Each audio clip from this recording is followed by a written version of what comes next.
Welcome, everybody, to Soapy. I'm Rebecca Budig. And I'm Greg Rikaart. And on today's show, we have a fan favorite and a co-star favorite from my show, Days of Our Lives. A co-star favorite? Yeah, he's one of my favorites. Robert Scott Wilson is here. He's here. He's very tall. He's tall, and Handsome. I think he works out.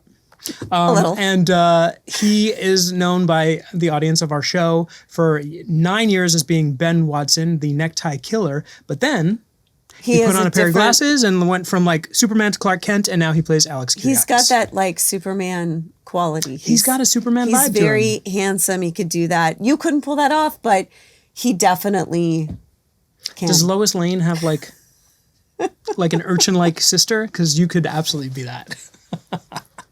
Anyway, guys, we're actually really excited to interview Robert Scott Wilson, so stick around. When we come back.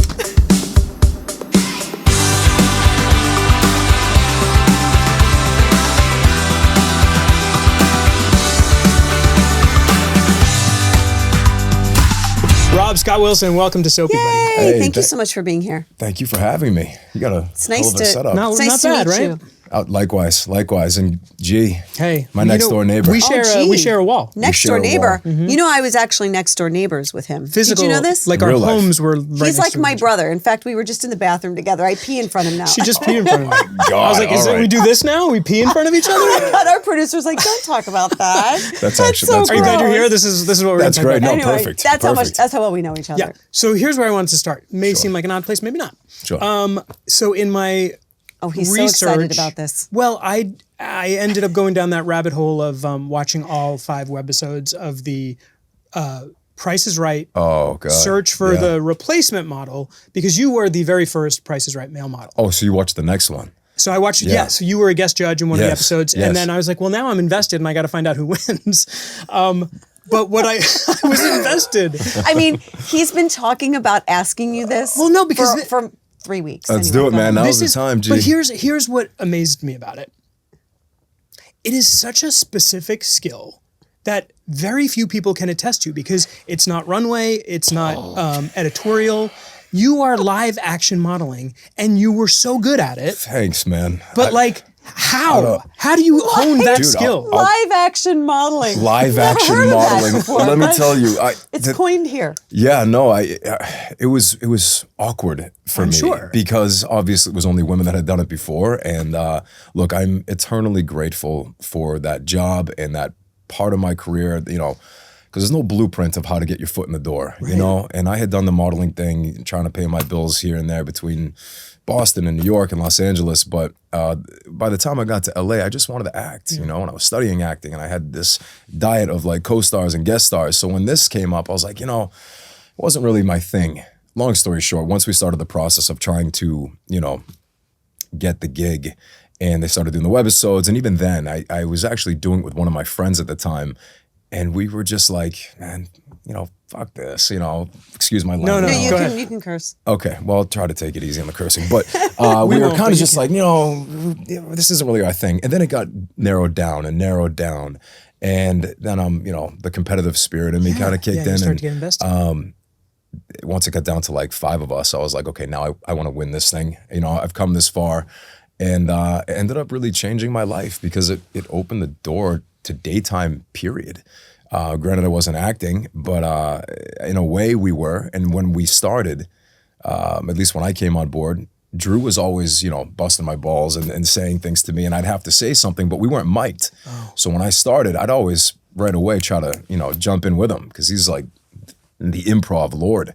And I was like, any opportunity I can banter with Drew would be fantastic. So we ended up getting mic'd and getting pay, upgrades for all the women models too. So it was awkward, but it ended up being an amazing door opening to this genre of daytime. Well, also like to your point about like how it opened up daytime, you're literally in minutes away from where Bold was and where Y&R was. Right next door. Yeah. We shared a wall, like we share a wall. Exactly. You know? I imagine like stages. Being so handsome at first, like, I don't know. Oh, this is about Rob. Let's talk about Rob. This is clearly, I thought this is for Greg. Oh, jeez. It was a great opportunity. Well, no, but sometimes I think, you know, being so handsome, like sometimes that can hurt you, because, you know, it can sometimes, right? When you're starting out. I know what you mean. Absolutely. I mean, because you can get put in the box, you know, Yes, and end up that's being the what I'm man in the saying. box. And, Yeah. you know, that made me nervous about the job with Price, but I also had I had a very clear vision of what I wanted to do. Did I think it would turn into daytime for as long as it has? No, but I'm so grateful. Yeah. And like you know, you were saying you were on All My Children for a while, and when they did the reboot, having that I opportunity. want to talk about that. Please, yeah, that. So you're finished That was with the launch pad. Price, and Wait, then you so did what- like a what- day on The Bold and the Beautiful, right? But what happened I first? did. Wow, that was We do research. You guys are pros, man. I really need another cup of coffee to keep but up with you guys. you weren't in another interview where he was just like, she's like, I went deep, and then he got all the facts wrong. Dude, So it's all yeah, good. It's yeah, all. yeah. I'll correct where. But no, you're But spot on. you did a day on The Bold and Beautiful, is that right? Yeah, they did just like a cross promotion type thing, and at that point, I had done zero soap opera, anything in daytime other than having this run on Price is Right that really blew up. We did these monster media tours, and it's really crazy to think about how long it's been. You know, that was 2012, and at that point, I had just been in LA for about 2 years, and you know, struggling, doing my thing. You know, trying to stay afloat. You know, between taking my classes and going to auditions for everything and anything. Getting that job was security for the first time in a while. But I also knew what I wanted to do. You know, I wanted to stick to my guns and get something I could be proud of and be a part of what I really wanted to do. But Price was such a great launch pad, and the people were amazing, and really all the way to the top from CBS when I left a couple years later, because they let me continue when I started All My Children. So I would go to New York. We shot in Stamford, Connecticut, and we Yeah, I know brought it that. back for Hulu. But that's where I started getting my soap degree, and I was loving it. And even as nervous as I was being thrown into like the Lions, then all of a sudden you're doing 30 pages a day, and I felt really green still. I was learning so much, and I was drinking enough juice and coffee to see through walls. So it was allowing me to Wait, so really you're going back and develop. forth from Connecticut to LA and still shooting Price? Yeah, I'd come back and I would Wow, shoot mean, Price that here. must have been hard. It was great. I really loved it. You know, I was like, this is what it's all about. You know, I want to be tired. I want to be burnt out from doing what I love. And, you know, I did that as long as I could. And then when the opportunity for days came, you know, that took over, obviously. And had to part ways with CBS. But they were so great the entire time. Yeah. You know, everybody on the departure of that, they were very great. And then you saw they had me come back to help judge for the next Yeah. male model, which I think one of them may still be there. I'm not 100% sure, but Wait. So by the time you went back to judge the replacement, were you already working on days? I believe so. I know I had probably been in the limbo with All My Children because there was a period of time where we weren't sure when we were going to come back. Oh, right. There was the whole situation with One Life to Live and ABC and all that situation, and All My Children kind of got the shelf because of that as well. But I know ultimately when I started Days, that was the complete departure. So yeah. So talk a little bit about your experience of meeting Marnie for the first time and what that Oh, and getting the dude. job on Days. Marnie is the casting director Which for Days her of name Our comes up Lives. often, and Yes. obviously with so much love from Dude, I love Marnie. And we had a very interesting meeting because it was really a dream moment, man. I think back on it, it was such an exciting, nerve-wracking period of time being in between the jobs that I thought I was really, you know, starting to excel at and developing the craft. And to make a long story short, there was a string of auditions that I had in between All My Children that I was very close on. I was supposed to be testing for a Tina Fey comedy pilot I was really excited about. I had changed my flight 3 times. It was right before Christmas. And I was really excited to go home to Boston and see my friends and my family. And I had a couple letdowns. Each of those led to what I think was probably the biggest blessing, which was, you know, having the opportunity to work with Days and meet Marnie, because they reached out to my agent at the time, and I initially said, of course I want to audition, or whatever it was, and I read what this false breakdown was for the character, and I thought it was somebody else. My manager at the time thought it was for the role of Chad DeMera, actually, because that character had just been let go, and they, you know, had a decent sized storyline. And in my head, I was like, whatever. So after these close calls with these other projects, I was really getting burnt out, and I was really like getting down. And they were like having me change flights for this test with this other project. And then right when I've already changed everything and the holidays, they pulled it. They were like, we're not going to test that right now. Then my agent again calls me, says about days still reaching out. And I was like, absolutely, but I'm taking this flight. I'm going home. And they're like, Rob, they really want to see you. You should really do this. I was like, and I will, but I need to go home. It's Christmas. I've already had my heart broken a few times. I just need to do this. And they're like, fine. They got me the self-tape. Before self-tapes were the absolute norm, 2000, this was 2000, end of 13. I started January of 2014. They told me about this opportunity, blah, blah, blah. I go back home. I just land. I'm reading the sides on the plane. I'm getting into it. I'm like, all right, well, I'm going to have to ask, my girlfriend at the time, one of my friends back home to read with me. So I'm like, I don't know how this is going to go, but fuck it. We got to make this work. So I'm getting ready to like plan out a time to shoot this thing. And I just land the night I land. And I get a call from my agent. And they were like, Rob, somebody from All My Children vouched for you. And production reached out and they just want to offer you this contract. Oh my God. And at that point in my from All life, My Children? Do you remember? I'm Did you fighting for find out? every audition. I'm fighting for everything as the life of an actor, until you're that 1% of the 1%, we have to hustle. You're like, so I'm offer only now? I go, what do you mean an offer? I go, wait. And he's all excited. He's like, Rob, you can finish your soap degree is what we were joking about at that time because I was really getting into it, All My Children, but we got cut short. And he goes, and on top of it, the casting director, which I've never read for Marnie in the past, I never had gone in for days ever, is from Boston as well. And she's back home right now for Christmas, as you are. You made the right choice, my friend, because she wants you to come to her family home. What? And she wants to give you some scripts and meet you. I was like, oh my God. I was out with my friends. I'm like 3 tequilas deep. So I'm crazy. at Christmas and I get this call and I'm standing outside in a t-shirt. It's like freezing cold right before Christmas and I'm excited and pumped and I'm like, I gotta go meet Marnie. And our meeting there was everything. I was super nervous. I think I might have brought her flowers or something. I was super nervous and I didn't know what to do, but her family was there and it was like her time where she needed to get away. Yeah. And I understood that back then too. I was like, I don't want to intrude on this, your family time, but here I am. Her family home was beautiful. Up in northern Mass near New Hampshire. It looks like a little Hallmark town and home. And it was just, everything was perfect. And I sat down with her and she was like, Rob, I've casted for a long time. And this was the first time in, I think she said 20 some odd years that she's ever just done this without meeting the person. She goes, but I can see why they chose you. And I was like, well, I've been here about 4 minutes. I don't know. And then she slides over this giant stack of scripts, because obviously we're getting paper scripts until everything with COVID. Yeah. She slides over this monstrous stack. And she goes, you're going to be playing Ben Weston. Or excuse me, I think it was Ben Rogers at that time. We didn't even have his last name all figured out because he was this mystery character. So she, confirms this job, hands me this giant stack of scripts and was playing a character that I didn't know about. My manager was wrong about. Everything was just completely new. And it was just like this blank slate to just start again. And Marnie and I, that's my girl. That is my from my hometown. Yeah. We share similar everything, taste and just what we value about the craft and the work ethic. And she's been rallying for me for years, man. And I'm eternally grateful. That's such a good story. It's a great story. Yeah. That's the whole thing. Did you ever find out who from All My Children vouched for you?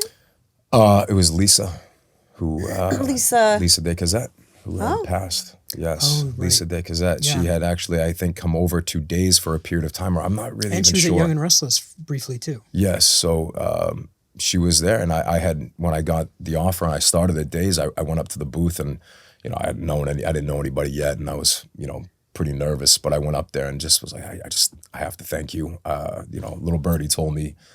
You were mainly the person to vouch for me on this. And I know there's a time constraint. And hey, maybe I end up sucking and this ends right now, but at least I'm here for this week. Mm-hmm. And I appreciate the opportunity to kind of do my thing. That's amazing. It's a great story. That's the whole long amazing story. I've been dying to get Marnie on the show because she has changed so many lives. Dude. And she's incredible. And to your point, just passionate, and she cares and is also just so warm and welcoming and makes everyone that goes into that office. And there's no bullshit, dude. Yeah. That was such another thing that connected me so much with the show. And just, I don't know, I was like, I trust her. I trust her opinion of actors and her taste. And it made me feel like I need to prove something here because yes, I got the job and I did as best I could with all my children and these things that got me to this opportunity. You played a PD Cortland, right? Yeah, PD. And the Cortlands were an established family on All My Children, so you're playing a good role. Oh, it was so fantastic. Jill Larson, she was unbelievable. Dude. To this day, I think about her. Did she do the reboot? She was my mom in my first scenes. She I remember did the reboot. She Opal? Opal. Yeah, she's Opal. Oh, what a She's brilliant, Opal. brilliant, She's brilliant, brilliant She's woman, brilliant. dude. She's just an incredible person too. She took me in and she made me feel like I was her son. She was so playful in all the ways that we hope to have with our scene partners to give you so much. All I had to do was breathe in front of her. I know. And she just ran funny. that shit. She's and really makes funny. So funny. Really dude. funny. So, I can't remember who went on to do that reboot from our show, but really, we had, I didn't. I think everybody except for, unfortunately, Susan. Everybody was a part of it. I had a great story with Vincent Irizarry, and Vincent did it. got very close with Katie McLean at the time. We had long talks. We were doing these fan events in like Dallas, and she shared, and I was just like a sponge to everything I was, being surrounded by, and everybody was so open and so, they just divulged, and we just immediately connected. And, it was a really, really good period of time. Yeah. Interesting.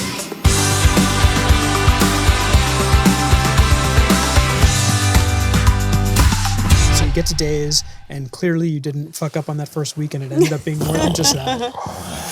Cheers. Then you end up Still becoming going. But thrown into the deep end, like you said, like a stack of scripts and 100%. And really nothing to base it off of. The character was being played for a very short period of time by somebody else that I don't even know if it started airing, because even back then I think we were still X amount of months ahead.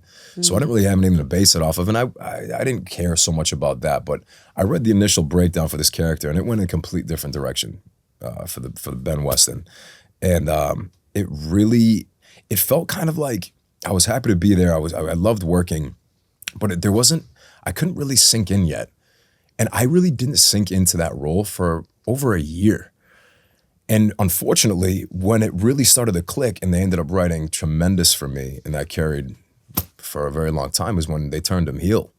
All of a sudden I found out I'm the killer. Oh yeah. And I took that very personally, because I was like, man, I'm doing everything I can here. I was like, not only am I taking out all these beloved characters that other people like, but now my ass is on the line. Yeah. So if this door is shutting in my face, I at least have to make sure that they remember who they shut it on. And if I can just create something that can be remembered rather than just a bad thing, because nobody wants to be killed off and nobody wants to be the killer doing it. You're taking jobs, your own is ending. So if we can ground this in a place as honest as possible and try to find a reason behind it and ground it in love and whatever it is that can fucking make this digestible and work, I think there's a really great opportunity. And I think about all the characters and actors over time that played certain roles that reminded me of that. And I tried to just soak up what I know I was. Did you have like specific influences that you were drawing upon? When he turned into that, the whole necktie killer storyline, I was probably on some fucking FBI Netflix watch queue because of the shit I was watching. All murdered, and I still like the documentaries like that, true crime. Yeah. I really do. But at that period of time, one in particular, going back to the Massachusetts, Boston roots, Mark Wahlberg's film when he was young called Fear.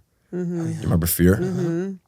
I remember seeing that, and as I watched that many a times, I saw so much of what was being written for Ben at the time, and it spoke to me, and I started seeing it differently, and I was like, okay, this is opening my eyes to a different part of him, and kind of digging into the trauma that he had gone through. And I thought about all the story that we had touched on a little bit between the relationship with his sister who was abused, his father who abused him, and all these things that made him kind of this, caged beast. And as mysterious and quiet and calm as he was perceived when he first showed to town, the reason for that is because he's hiding. Yeah. He's hiding something. And what a time to let it all be revealed. Then when that door is closing on him, like, surprise, this is what we can do, And as bad as it was, it opened up a lot of doors. Well, that is also the key to to playing villains, and we've talked about this. It's like, where's the humanity underneath the bad behavior? And were you certain at that time? Did they say this is going to be the end of the road, or you were just sort of like reading the tea leaves? When it first came out, and it was, Albert was our producer at the time, and he called me up into that office, and you know it's coming. No one wants that call into You get Albert's that office. call, and it's like, man, they're like, Rob, we love you, but we had this storyline, and it makes sense. I was like, it does make sense.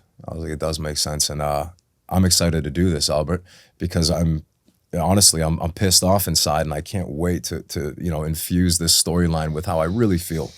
And we took it because I really did love the people I worked with, and it really did hurt me to think about this coming to a close. But I was like, no, it's not. I was like, this isn't a close. I was like, this is just great writing. Mm-hmm. So do your job. Yeah. Do your job and be the best fucking killer you can possibly be. What would be interesting to you, And if you can do that, then we're going to be interested in seeing something else, I don't care about trying to be, just the romantic lead or just the villain. I want to be interesting. But there's also, sorry, no, you go ahead. No. No, fine, go ahead. You can. No, I interrupted you last time, so I insist. You guys go at the same time. Well, like no, when you I just wanted to. I just wanted to say. So then that character ends, and they bring you back. So tell us. No, but that's not when. What? Sorry, you didn't end. The character of Ben Watson didn't end after that storyline. No, it took off from that storyline. So what was seemingly the close ended up being the door opening. You know more Days of Our Lives history. It's a tough thing to keep track of. I can barely. I don't know. You were another character. And I'm like, but how not did you until become that's two years characters? later. That's years later. Years later. Yeah. So what it was when we started doing it, before it was even done the storyline, we really connected on a lot of things. And honestly, it was during that period of time that I think I found some of the greatest tools that I'll never forget. And I feel like that in particular storyline really taught me acting on a way deeper level than all the things I had learned or tried to accomplish elsewhere. I found some things that I'm forever grateful for, and it changed the course of everything. And that's when the discussions came in where before we were even done, they were like, Rob, we're going to figure out a way to get you back. We're going to do this, but you've killed like 6 people. You got to go away for a little while. I was like, dude, I completely get it. Who did you kill, by the way? List went on. The biggest ones, the Will one was huge. Oh, that's right. But then we brought him back, and I brought him back. Nobody's ever dead in Salem. Nobody's ever dead. All you need is, I brought him back with Ali Sweeney, and Dr. Will Rolf was and back. that magic potion. And the Dr. Rolf potion. We break a lot of rules at Days, but I really have come to love it. Will was the biggest. Got it. But one of the ones I was like, this is going to be bad too. He killed his midwife after they delivered his baby in a cabin. I took her out and shot the midwife. What? Dude, I was like, there's no coming back from this, Rob.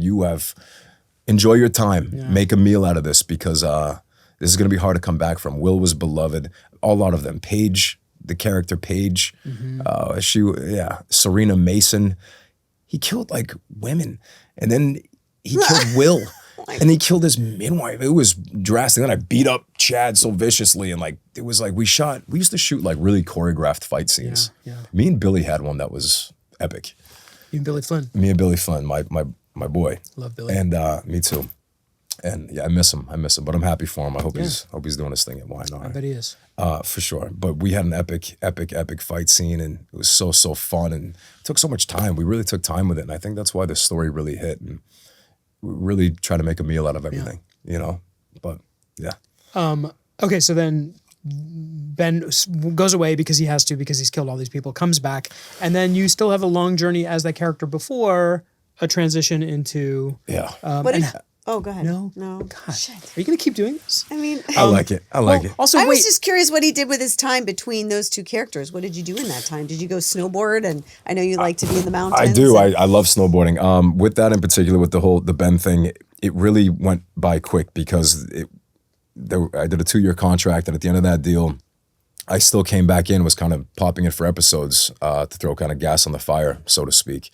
Crash a wedding, do something, but I immediately came back by like 2017, 18 full time. And that was really the story that took over everything. The redemption story, one personally for me changed me. in how I look at work and our opportunities and our job. And the second part of that character was the redemption and just what we can do with it.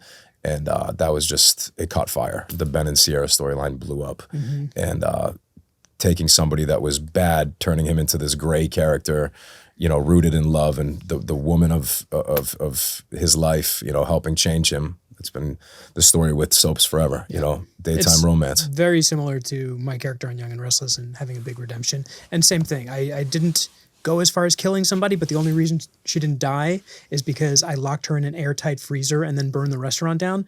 Oh, you preserved her. I preserved her. Good work. With the intent of killing her, but, you know. That's wild. Oh my God. But same thing, a long redemption arc, which is always fun to play. Dude, it's, you know. That was my favorite, and that's really what changed the whole game, and that carried on for 8 years in Ben Weston. Yeah.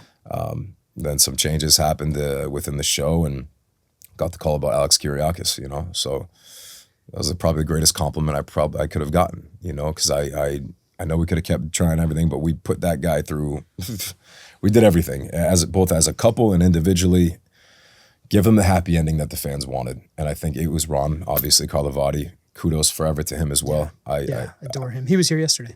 Was he? Yeah. Oh, fantastic. Yeah. Love Ron, and I owe him drinks forever. Yeah, because he really, you know, I'm grateful. I felt for a while there, you know, getting the ball, so to speak. I wanted to step up and make sure I quarterbacked as best as I could, you know, because I felt like I was working a lot. And I was like, you know, I want to make sure not just that we do a good job, but the show as a whole, you know, and to see us start getting these multi-year renewals and stuff like that, I was like, we're doing something right. Yeah. You know, so keep and to our guns. you kill it. And I want to go back to it at some point, but just mentioning being a quarterback is a great segue, because we do have to talk about your Super Bowl commercial. Oh shit! Yeah, let's do it. That was fucking awesome, man. Such a blessing, and I thank our producers Noel and Randy. I brought it up to them a few times because it was a pretty tight window of being able to do it. But there was at least a little bit of leeway. Can I ask, do you audition for commercials, or is this something that I do? Yeah, you got offered, or what? No, I did audition. I I actually thought you were offer only now, man. What the hell? I tell you, that was besides some like. Well, some whatever people little don't project. audition for commercials once they start working, but I mean, Man, commercials can listen, be I great. want to audition. I want to earn it. You Yeah. know, but I mean, offers are nice. Offers are nice. Offers are real nice, but I have no problem earning what I want. Also, but I think it's easier now because you're not. Remember the days of like driving to Santa Monica at 5 o'clock on a Friday for a commercial audition? do I ever, my friend? But now you get to just Lived do in it my at your car. What do you mean? Yeah. You can do audition for commercials at home? What? Yeah, a lot of them are self-tapes, but this one What? in particular, well, this was crazy because They are? Yes. yeah, Give me a commercial agent. dude, I got you. I got a great Dude, commercial agent for you. What do I've you been mean? out of commercials for years because you would drive and go to these like cattle calls and you just be sitting there for like 2 hours. Oh no! If I a can good go one on comes tape down the for a pipeline, commercial. hell oh my yeah! God. I know I got my you. next career. I got you. No, Okay. really though. You got my agent, my sheet. They're all great there. For that one in particular, yeah, I do. I mean, I'll do a commercial here and there when I can get them, you know. But they're kind of like lottery tickets, Yes. and not saying you're making tons of money, but more so. Well, especially you Super don't Bowl always have to be commercial. the best actor or it's just right place, right shirt, And also right be time. exactly what they're looking for. Exactly what they're looking for. This one had a lot to it, and they did say it was going to be a long spot, and they didn't tell me it was for the Super Bowl. They didn't tell me Kurt Russell. They didn't tell me Joseph Kaczynski was the director. They didn't tell me Hoyt Van Hoytema was the cinematographer. This thing was fucking so epic. And to think that what re-inspired me after all these years, I started this industry and I had my first like taste of blood, so to speak, in like 2008 in Massachusetts and Boston, filming there. To think my next wave of inspiration that really caught me later in life was to do a beer commercial. I would never imagine. And I tell you what, dude, I was so inspired because I was surrounded by all these amazing, everybody who's great at their own niche in their talent. You know, the director, the cinematographer, Kurt, obviously, everybody I got to do this thing with. Hoyt Van Hoytema just came off of winning an Oscar, multiple nominations for cinematography, Oppenheimer, Dunkirk, all these are the guys I want to work with. That's incredible. Kaczynski just came off of F1 and he's sharing stories with Lewis Pullman, talking about that, you know, the shirtless scenes that they shot on the beach and what it turned into. And they're just talking about it while we're filming this beer commercial, you know? Michelob, right? Michelob Ultra, yeah. Did you do your own snowboarding? Was that a well, requirement? It was when I went out for the job. They were like, you know, I was like, yeah, I love snowboarding. It's like one of my favorite hobbies. I was like, sure. So they wanted video and this and that. And they asked for more. I had an audition and then I had a call back. And at the callback, I didn't even recognize, because I was like, sometimes, I mean, even though it's nice to get in the room again, it was one of those moments where it's like, I just do my thing. Tell me what to do. I don't care who's here. I don't know. I don't want to reek of desperation. I'm getting my reps in here. It's nice to be in the room. But I didn't know that it was Joe Kaczynski was who it was there. I didn't even look at anybody in the room. I just came in, hit the mark, listened to the casting director tell me what to do, and we do our audition, right? But on the callback, there was the two guys I did it with, the second guy was really good. He ended up booking it as well. And I was like, damn, this guy's good. And he was a little older than me, a little different look. I was like, I got to do something completely different, And I was like, well, just throw these fucking lines away and make it my own, And honestly, the scene was about talking to my friend Greg. Yes, sir. It was really Greg. And I have one of my good friends is Greg, and we snowboard a lot. And I fucking bust his balls all the time. So this was not a stretch for me to be a bully while snowboarding and buying beers.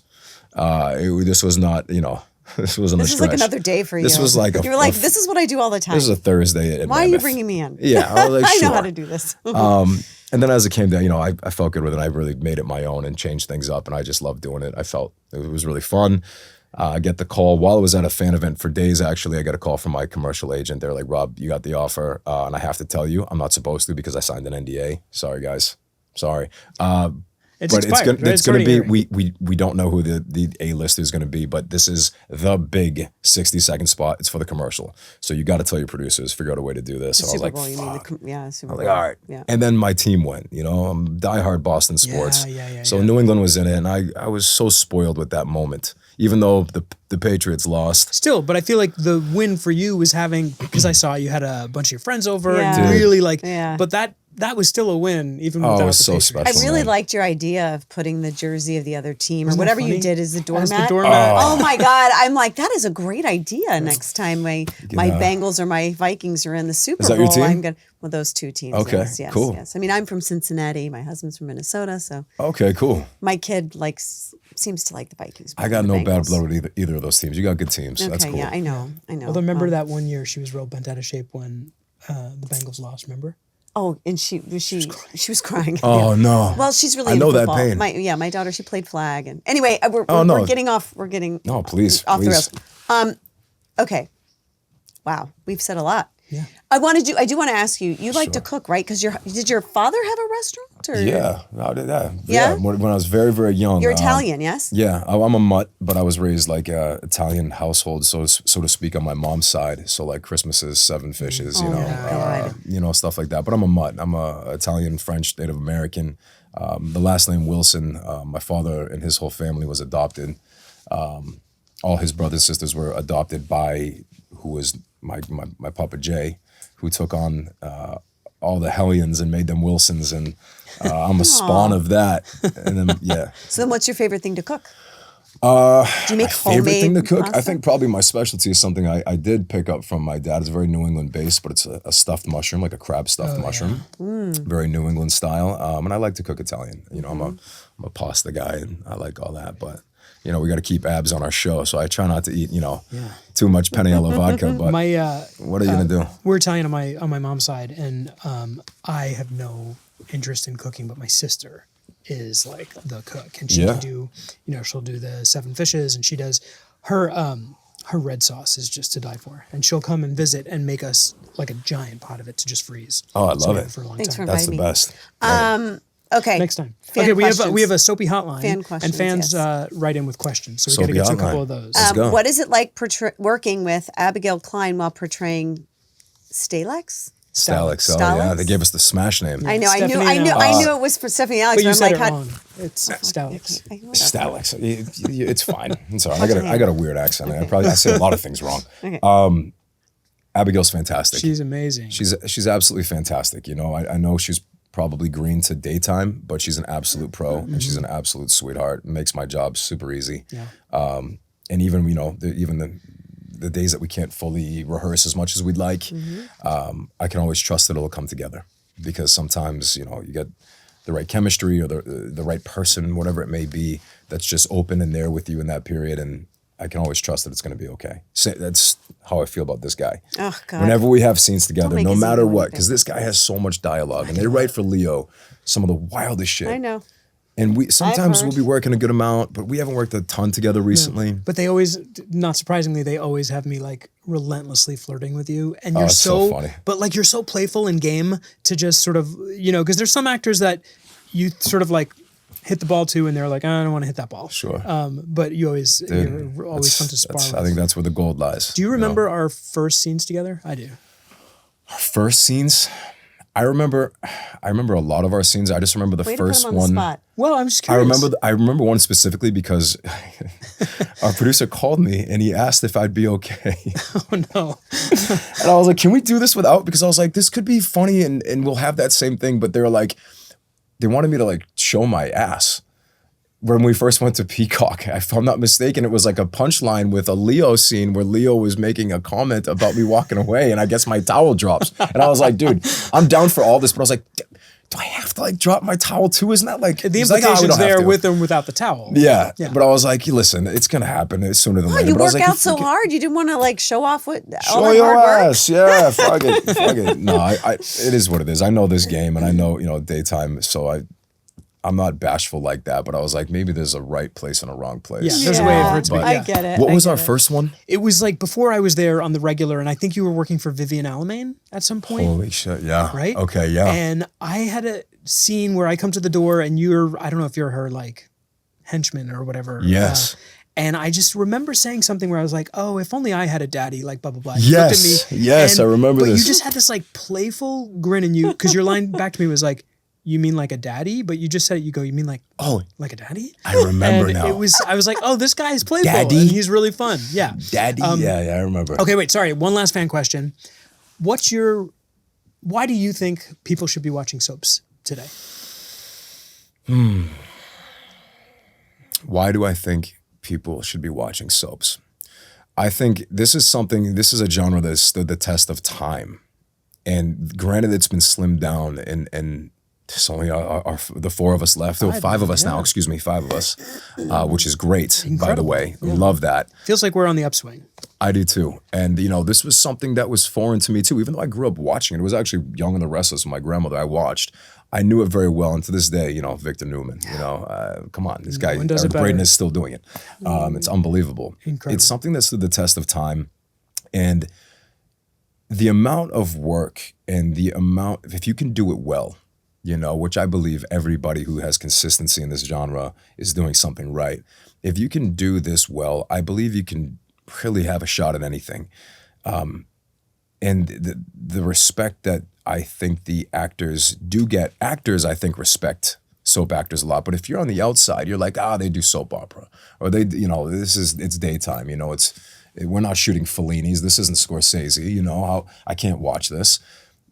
But the actors who have ever had to have like a piece of that, even your favorite actors, will always, almost always say that is the hardest job I've ever had. Or the structure of that and having to pull that off was so daunting, Yeah. And it made me respect it more. And especially doing it and seeing the greats of many years. We have so many amazing vets on our show. And to see them show up with conviction and passion and care after 30 years of doing it. It's very special. Yeah. It's a slice of American pie. Yeah. To that point too, I don't know anyone that works in the entertainment business that is working that does not respect anyone else that is working in this business. Period. We had, and I'll tell you about this off camera because we've talked about it here, but we had Coppola came to Young and Restless and spent 2 weeks there. You're kidding back me. in the early 2010s because he wanted to shoot a movie that was 4 cameras at the same time and was wanting to study soap opera to learn how to do this film he had. That's unbelievable. It's incredible. You just had Francis Ford Coppola. Yeah. While you're shooting it's unbelievable. I know. And he was directing and stuff. Yeah, it was great. Wow. Okay. This has been really, really fun. Thank you so much. Appreciate you for being with us. Appreciate you. Come back and see us I got to again. meet Absolutely. you. Likewise. I'm so sorry you have to work with him. Oh, this guy's I wish I worked every day with him. I know. But luckily we do share, a wall. Well, he has to hear me blast music all day. Hopefully our writers are watching this and they'll get inspired to give us a story together. Absolutely. You can watch this fine gentleman and myself weekdays on Days of Our Lives on Peacock, and you can watch this episode or any other episodes of Soapy that you may have missed on the CBS YouTube channel. You can listen to us wherever you get your podcast, and we'll see you guys next time. You're a hero. Thank you. Love you guys. Appreciate Love you. you back. Appreciate you.